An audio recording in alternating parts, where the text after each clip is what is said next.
Bienvenue, voici l'édition des régions, le journal des rédactions régionales de France 3.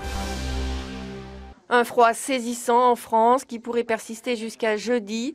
39 départements placés en vigilance orange pour grand froid et neige par Météo France.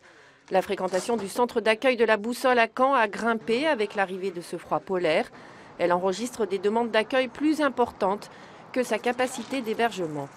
On travaille avec le service Trade Union de la Maraude et le 115 et pour essayer de mettre tout le monde à l'abri. Donc voilà, on répertorie toutes les demandes, toutes les personnes qui demandent un hébergement pour le soir. Un contexte dramatique donc pour les sans-abri. À Nantes, une association les aide à retrouver un logement et croule sous les demandes. Il est presque invisible dans le décor. Et pourtant ici, un homme habite depuis plusieurs jours. Anonyme dans la ville, entre lui et l'hiver seulement quelques centimètres de toile. Voilà, l'intérieur. Alors j'ai des cartons de chaque côté, ça c'est pour l'isolation. C'est pour que le vent puisse pas trop m'affaiblir quoi. Voilà, je passe mes nuits dedans. Pour tout revenu, 470 € du RSA. Impossible pour cet homme de vivre autrement. Et pourtant, à 53 ans, il ne demande qu'à redémarrer. Ce qu'il faudrait, juste un appartement.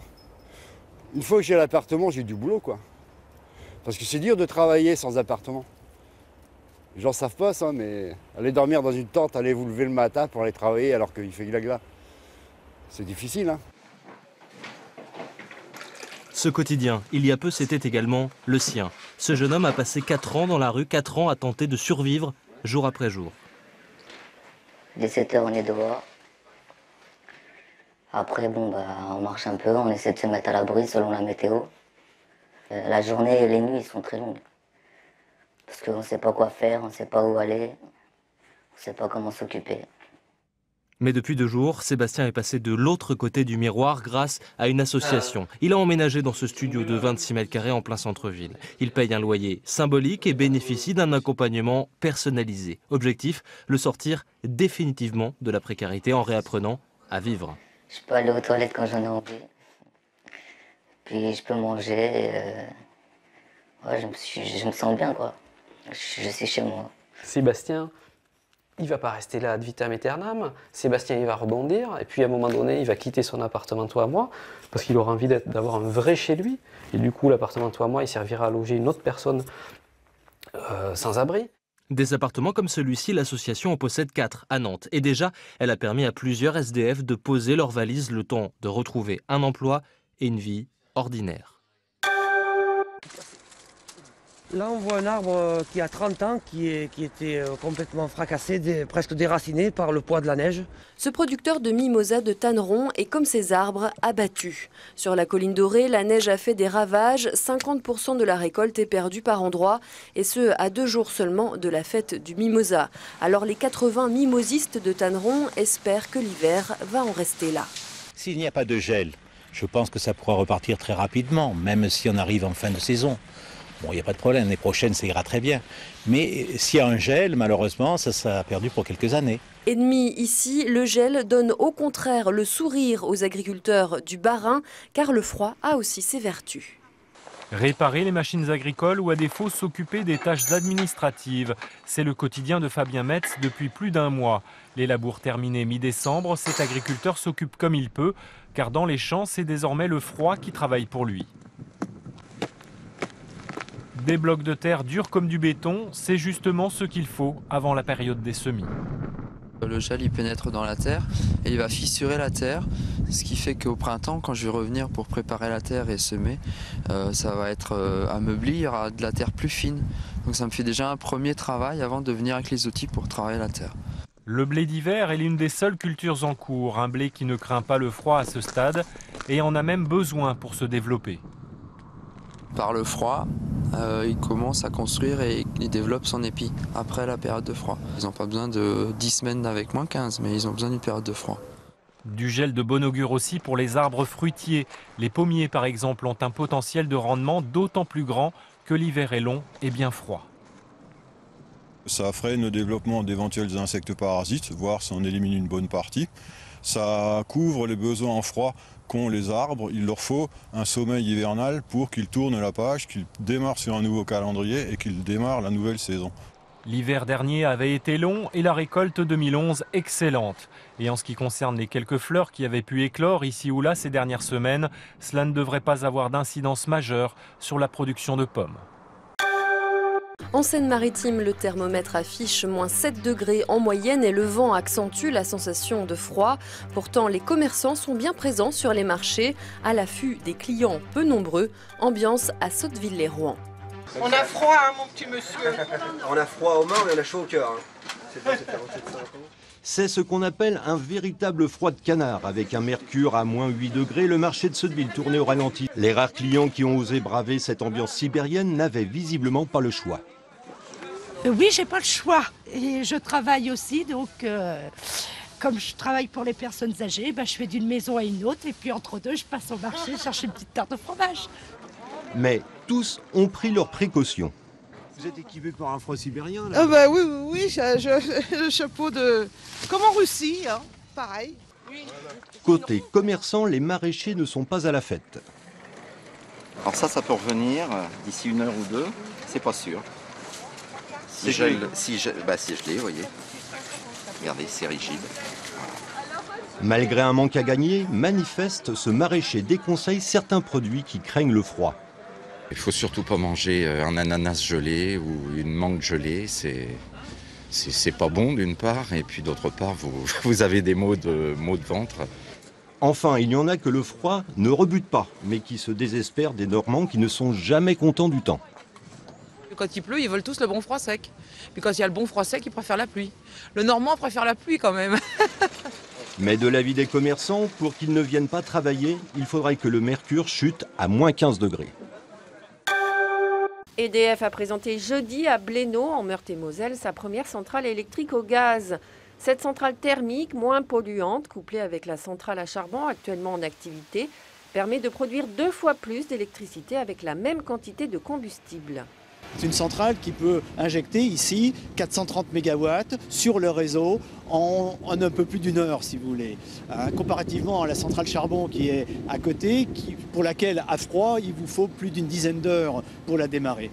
Donc ça, c'est la première caractéristique. La deuxième, c'est le rendement qui est tout à fait exceptionnel. Nous avons ici un rendement de 57%. Une vingtaine de centrales comme celle-ci existent actuellement dans le monde. Celle de Blénaud, les Pont-à-Mousson, a coûté 350 millions d'euros et fonctionnera entre 2000 et 4000 heures par an selon les besoins. Opération coup de poing des agriculteurs ce matin à Paris. Ils étaient une centaine à déverser de la paille et de la terre à l'entrée du ministère de l'Environnement. Les manifestants protestent contre la politique gouvernementale qui les rende moins compétitifs par rapport à leurs homologues européens. Ils ont déposé des pancartes hostiles à la ministre Nathalie Kosciusko-Morizet. Les locataires des HLM de Paris sont-ils fichés ou simplement victimes de graves manquements? La CNIL a mis en demeure les HLM de Paris de respecter la vie privée des habitants. Grâce à un logiciel, les gardiens avaient accès à des données très personnelles, notamment sur la santé ou le comportement des locataires. Votre gardien d'immeuble doit-il tout savoir? C'est la question que se sont posées des locataires de l'Office HLM de Paris. Ils se sont aperçus que leur gardien avait accès à des données personnelles via le logiciel informatique utilisé par leur bailleur. Un organisme qui plaide la maladresse de certains de ses employés. Les informations incriminées et évoquées par la CNIL n'ont pas été recueillies par les gardiens. Elles ont été recueillies par les personnels qui travaillent dans les agences et qui reçoivent les locataires, notamment lorsqu'ils rencontrent des difficultés de paiement ou lorsqu'ils demandent une mutation. Et le salarié qui, croyant bien faire pour expliquer telle ou telle situation, notamment en matière d'impayés, a saisi ces informations. C'est encore une fois une erreur, je le reconnais et c'est clair, mais de là à parler d'abus ou de fichage systématique, non, clairement non. En cause, ce logiciel installé dans les loges des gardiens. La zone bloc-notes permet de rentrer des commentaires. La Commission nationale informatique et liberté y a découvert des informations confidentielles sur la santé des locataires. Séropositivité, cancer, alcoolisme, mais aussi sur leur comportement, fait de violences conjugales par exemple. L'OPH de Paris est une structure, je dirais, importante par ailleurs. Ce n'est pas une petite entreprise, un petit locataire. Potentiellement, la population concernée, c'est plus de 120 000 personnes qui sont locataires de l'OPH de Paris. Donc, si vous voulez, il nous est apparu important, je dirais, de mettre un terme de façon très explicite à cette situation. En 10 ans, Paris Habitat a géré 400 000 comptes locataires. Selon l'Office HLM, les fiches concernées sont minoritaires et seraient déjà en cours de destruction. La CNIL laisse 2 mois à l'organisme pour que tout rentre dans l'ordre et qu'il respecte la vie privée de ses locataires. Après les pandas chinois arrivés à Beauval, la France accueille des femelles rhinocéros venues d'Afrique du Sud. Les 2 demoiselles, qui pèsent tout de même plus d'1 tonne chacune, ont élu domicile aux eaux de la Boissière du Doré, près de Nantes, après un très long voyage. C'est un sacré périple que ces 2 femelles rhinocéros ont vécu en 2 jours. De Johannesburg en Afrique du Sud, 35 degrés, elles ont atterri à Francfort en Allemagne, moins 10 degrés.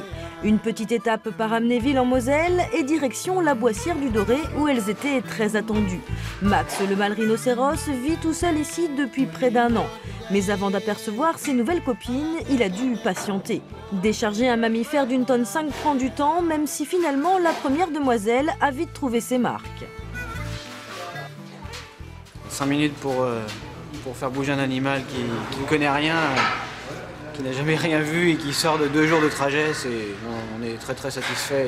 Forcément il y aura de l'énervement, mais c'est des animaux qui sont un tout petit peu tranquillisés. Déjà le fait d'avoir sa 2e collègue qui va rentrer, ça va aussi les rassurer puisqu'ils étaient déjà habitués à être ensemble depuis plusieurs mois. Ces 2 femelles, âgées de 6 ans, sont nées dans une réserve privée africaine. En les achetant, le zoo les a sauvées d'une mort certaine, loin des chasseurs. Elles font partie d'un programme européen pour espèces en danger et il y a urgence. Dans les 40 dernières années, il y a 100 000 rhinos qui ont été tués à travers le monde. Tout ça pour leurs cornes, à laquelle on attribue des vertus soi-disant aphrodisiaques qui sont évidemment totalement infondées. Et aujourd'hui, on a une recrudescence du trafic de cornes de rhino qui est absolument effarant. En Afrique du Sud, il y a depuis 4 ans 50% de morts supplémentaires chaque année. C'est donc la naissance de bébés rhinocéros qui est espérée rapidement. Une sauvegarde qui a un coût, 100 000 € pour ces 2 femelles qui n'ont pas encore de nom. Avis aux bonnes idées, le zoo lance un concours via les réseaux sociaux. Faire tomber la chemise avec un trio motivé, c'est ce que nous vous proposons ce soir sur France 3 Midi-Pyrénées à 23h30. Zebda a fait son retour sur scène devant nos caméras après 8 ans d'absence. Leur dernier album Second Tour vient de sortir. Plongé dans les coulisses de l'émission enregistrée au Bikini à Toulouse. Le moment est proche, à quelques minutes du coup d'envoi de l'émission. Ultime répétition de leur titre phare, le dimanche autour de l'église.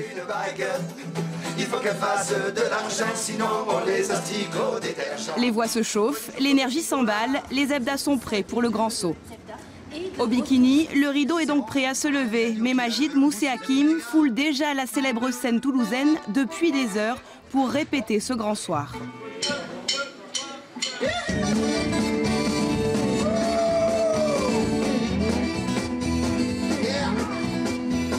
Ça nous donne du baume au cœur, quoi. Ça nous donne vraiment de l'envie de se défoncer pour bien le faire.